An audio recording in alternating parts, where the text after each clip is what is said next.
No wounds upon my body, no scars that you can find. Just hurt from wars fought long ago and planted in my mind. No outward signs of injury, no telltale signs of pain. Only flashbacks and nightmares. Get a big kiss, here you go. Time and time again.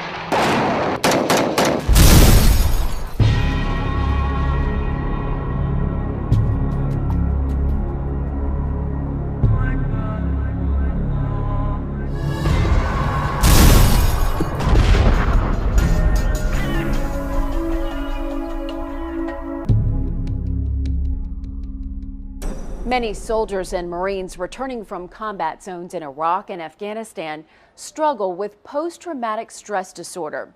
It's a reaction to traumatic events that can cause irritability, insomnia, depression, and even suicide. Our focal point, the war within that so many of our state's military families fight every day, and how a shocking string of suicides in a North Carolina National Guard unit has the military taking a new look at how it deals with PTSD.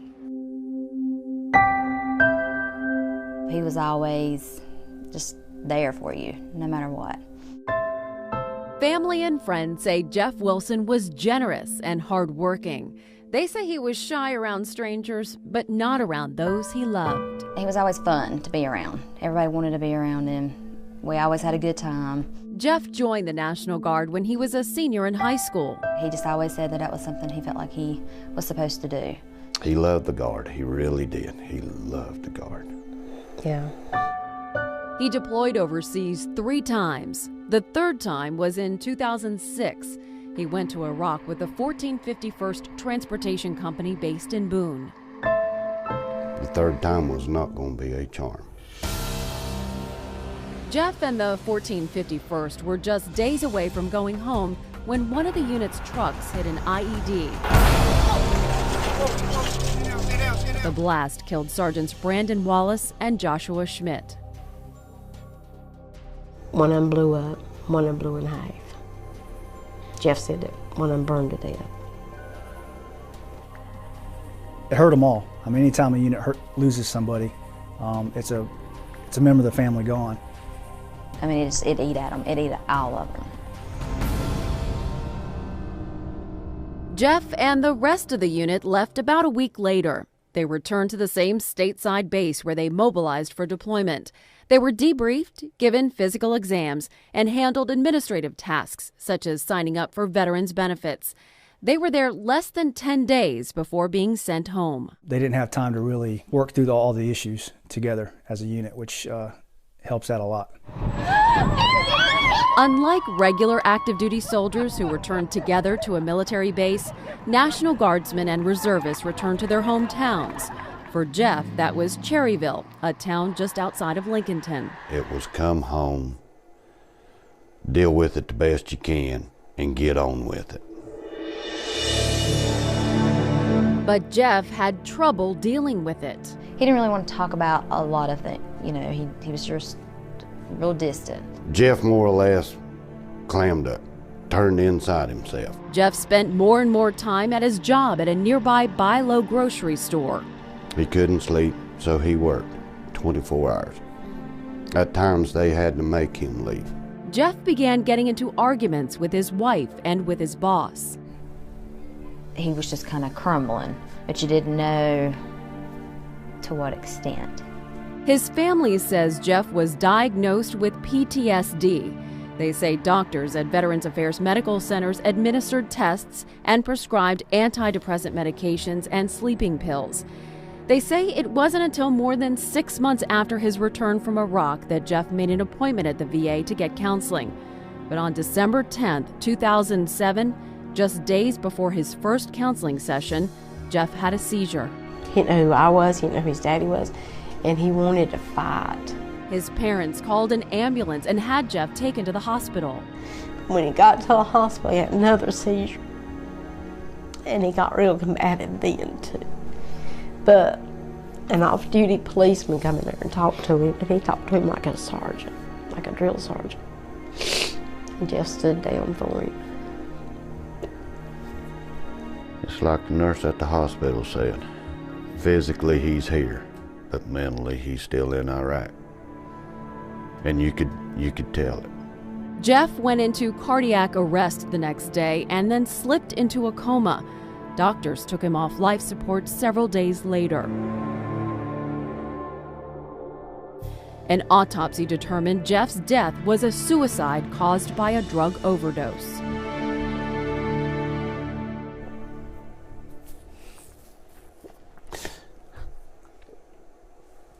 I wish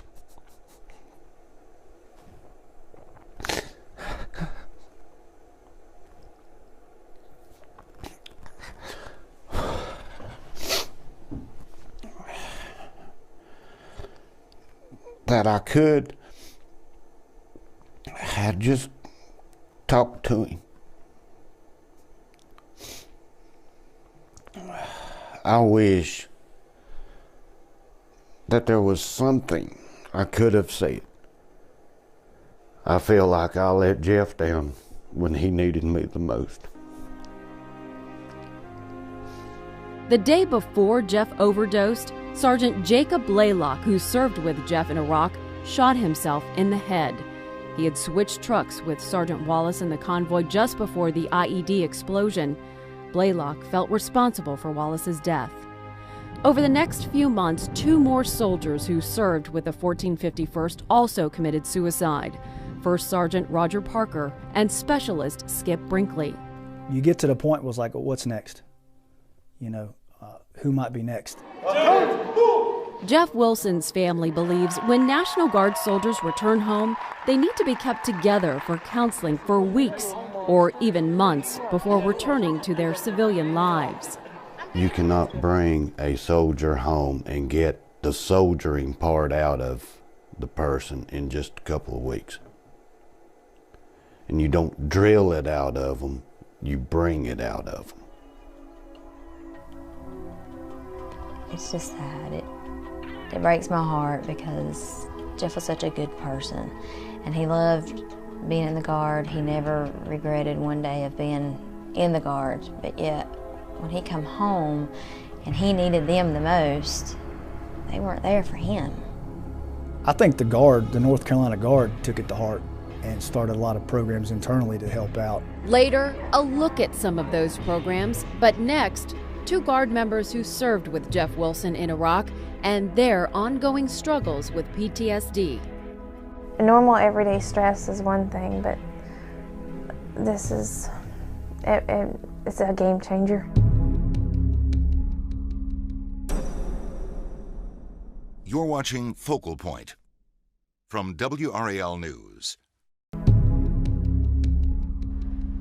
While post-traumatic stress disorder may have contributed to the suicides of Jeff Wilson and 3 of his fellow soldiers, others who knew them and served with them continue to struggle. Their stories reveal some of the day-to-day challenges many military families in North Carolina face dealing with PTSD. Let's get all our other stuff together too. Holly and Mike Diaz are in the North Carolina National Guard. They were with Jeff Wilson's unit on his last deployment to Iraq. If Jeff was around, there was a smile on your face and you were having a good time. He was that kind of person. On their convoys, Holly was the driver and Jeff the gunner. They were both close to Wallace and Schmidt. They saw the explosion that killed them. You know, it's a huge loss. You grow so close to people over the year that you're away, and then to lose anybody is just, it's devastating. I know I had nightmares. I would wake up screaming. It was bad. And, you know, I know it affected everybody differently, but everybody took it hard. It was so shocking for something like that to happen 2 weeks from coming home. That, you know, everybody was looking for somebody to blame, but it's beyond our control. Over to the stove, please. Just like Jeff and the others, Holly couldn't put it behind her when she got home. It doesn't go away, but you're so excited to see your family and that you can shove it to the back corner for just a little bit, and then as I know for myself, as you get home and you get away from the people that can identify with you and that you have this camaraderie with, it gets harder and it starts coming back and it's hard to deal with. The suicides made it even harder. And everyone dredges up the initial event. You can't ever really fully heal from one when everything else keeps happening to you. I mean, you're still mourning Brandon and Josh, and now we're mourning, for others. And then you're going to read our directions, okay? Like Jeff, Holly and Mike developed PTSD. I know for me, having this huge event happen and then coming home, I don't feel like I ever dealt with it, and I think that has a lot to do with mine. 1.5. Just readjusting to life after deployment to a combat zone can be stressful. You're constantly vigilant, you're always watching, you're hypersensitive to everything. It's hard to just turn that off when you get home. Yeah. Both Holly and Mike have trouble sleeping. I know that I get agitated and upset and angry at small things. And then, like, really big things that I should be, really angry about just don't seem to bother me. If I'm at the supermarket and the lady behind me is too close to me, I've noticed that I'll get very just angry. We're just going to break them in half, okay? Holly says people sometimes mistake her behavior as rudeness. They see you and physically, you're okay.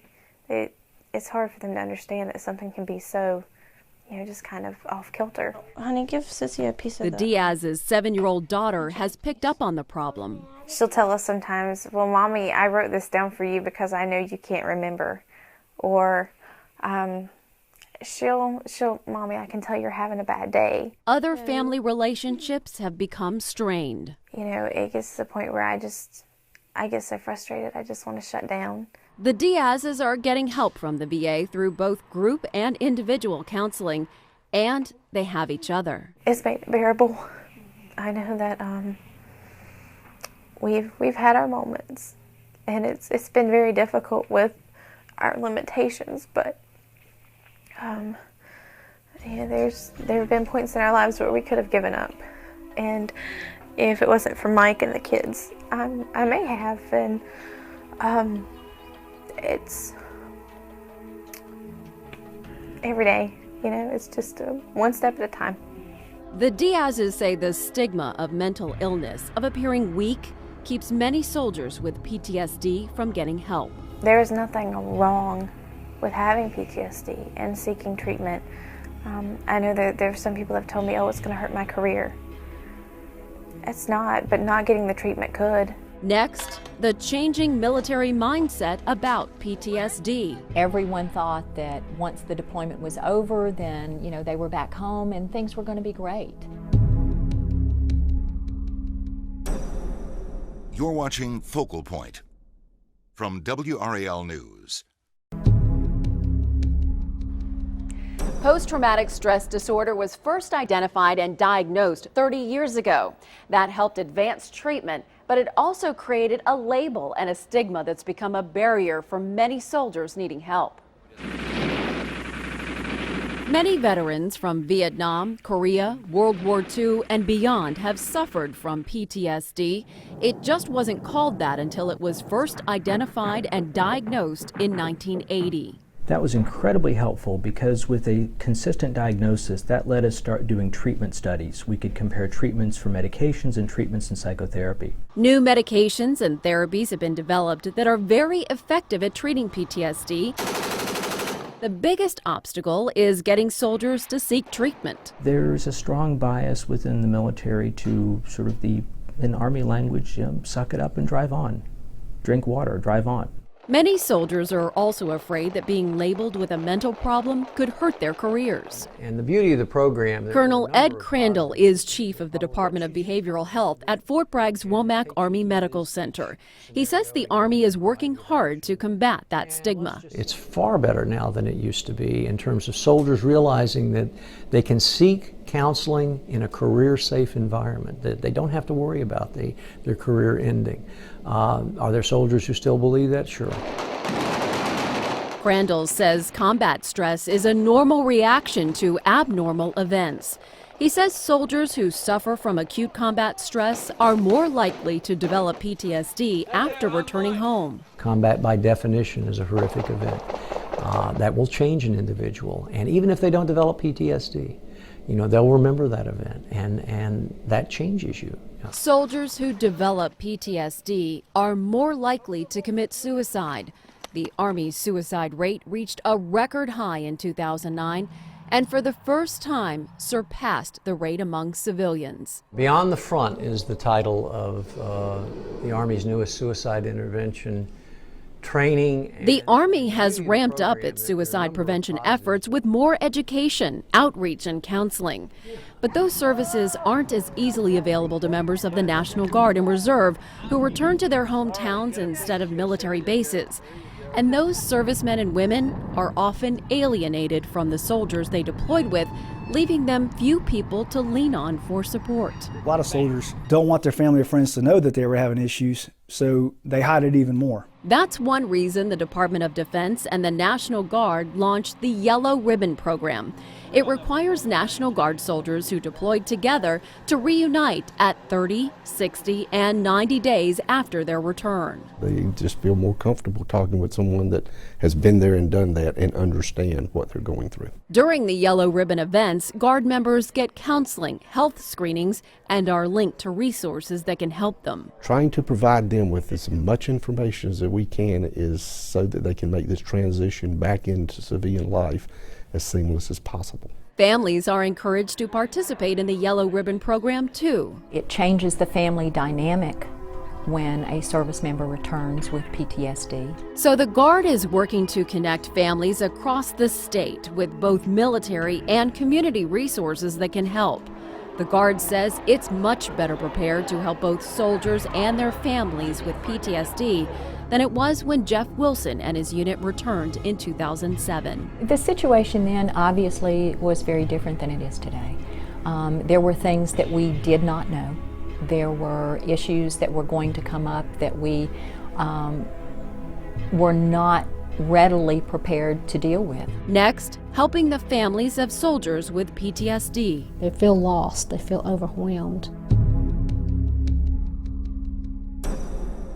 You're watching Focal Point from WRAL News.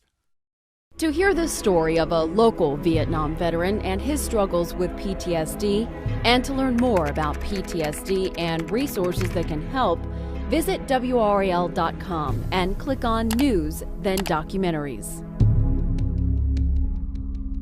When military men and women suffer from PTSD, their families suffer too. Learning about PTSD not only helps them cope, but it can also give them the tools they need to help their loved ones who are struggling with the disorder. This is a picture of my daughter standing with an Iraqi little girl. Pam Brown's daughter saw the Army as the path to her goal of becoming an emergency room nurse. They told her they would put her through school. They would pay for it. Pam says the Army also offered her daughter the chance to get out of Johnston County and see the world. And they threw out Honolulu and Germany and all these places that sounded very exciting to a 18-year-old. 7 months after enlisting, the Army sent Pam's daughter to Iraq as a driver in the infantry. She lost 2 friends on the deployment. One was killed right in front of her. They all changed because of what they endured.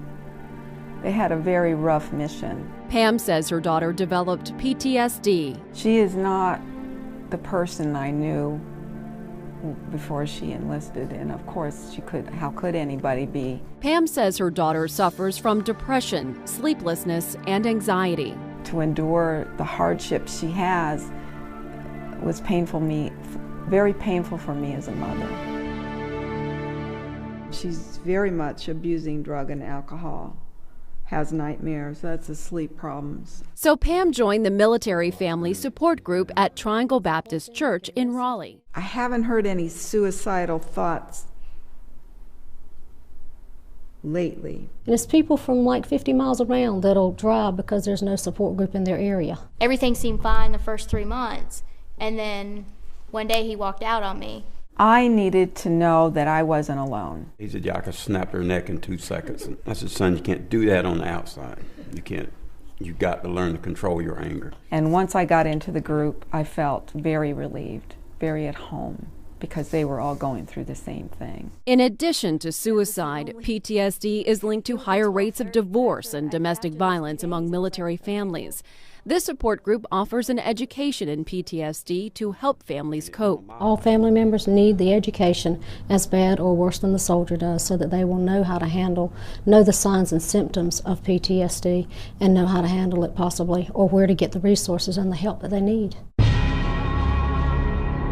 Few people know the importance of that better than the family of Jeff Wilson. We did not realize that he was in such a severe state at the time, a mental state. We all felt like we needed to talk to him about something, but we just couldn't exactly pinpoint what it was.